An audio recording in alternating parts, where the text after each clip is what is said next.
Orchid செடி,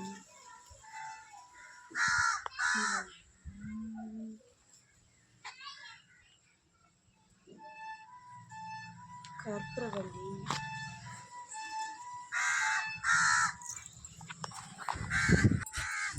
இது அவரைக்காய் செடி. இது எப்படி போட்டேன்னா, விதைலாம் வாங்கலை ஃப்ரெண்ட்ஸ். நான் வந்து கடையில் காய்கறி வாங்கினேன். அதுலேருந்து செடி முளைச்சிருந்துச்சா, அதை எடுத்துகிட்டு வந்து மண்ணுக்குள்ளே ஒரு கவரில் மண் போட்டு அதில் வச்சு போட்டேன் விதைய. அது வந்துருச்சு. இது பார்க்கும்போது ரொம்ப சந்தோஷமாக இருந்தது, செடி வந்துருச்சு அப்படின்ட்டு. இது வந்து என்ன செடின்னே தெரியல. எங்கள் வீட்டுக்கார் வந்து கல்யாணத்துக்கு போயிட்டு வரும்போது வாங்கிட்டு வந்தார். அங்கே கொடுத்தாங்களாம். தாம்பூலத்தில் வச்சு தாம்பூலப்பையில் இந்த செடி கொடுத்தாங்க. இந்த செடி, அப்புறம் இந்த பூச்செடி, பாரிஜாதம் பூச்செடி கொடுத்தாங்க. இது வந்து நான் விதை போட்டு வந்தது தான் எல்லாமே.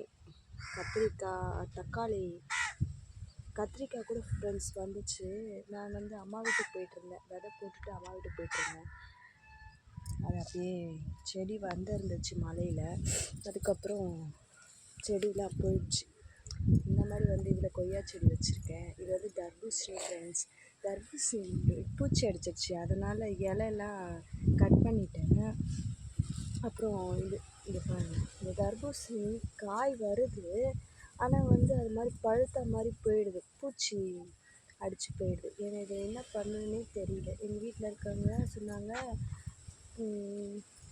சாம்பல் எடுத்து போட்டால் பூச்சிலாம் போயிடும், பூச்சி அடிக்காது காயில் அப்படின்னு சொன்னாங்க. அதனால போட்டேன். ஆனாலும் ஃபுல்லாக பாருங்கள்,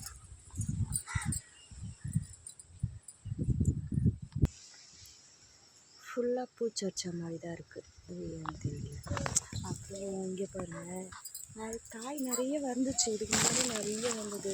இங்கே ஒரு காய் இருக்குது பாருங்கள், நிறைய வந்தது. அப்புறம் இங்கே ஒரு காய் இருக்குது.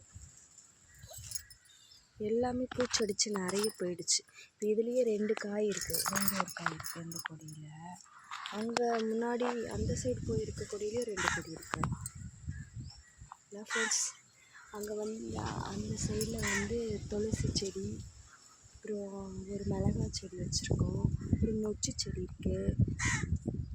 இங்கே வந்து மணத்தக்காளி செடி கொஞ்சம் கொஞ்சம் அங்கங்கே வரதெல்லாம் வச்சுருக்கு ஃப்ரெண்ட்ஸ். அந்த சைடு வந்து தோப்பு, மாங்காய் தோப்பு, ஃபுல்லாக மாங்காய் தோப்பு தான். இங்கே வந்து இந்த சைடில் மாங்காய்லாம் இருக்குது பாருங்கள் ஃப்ரெண்ட்ஸ், காமிக்கிறேன். இங்கே பாருங்கள், மாங்காய்லாம் இருக்குது செடியில். இப்போ தான் ஸ்டார்டிங்கில் மாங்காய்லாம் இருக்குது. அது வந்து அந்த மரம் வந்து பங்கினி புளி, இது வந்து ருமானி.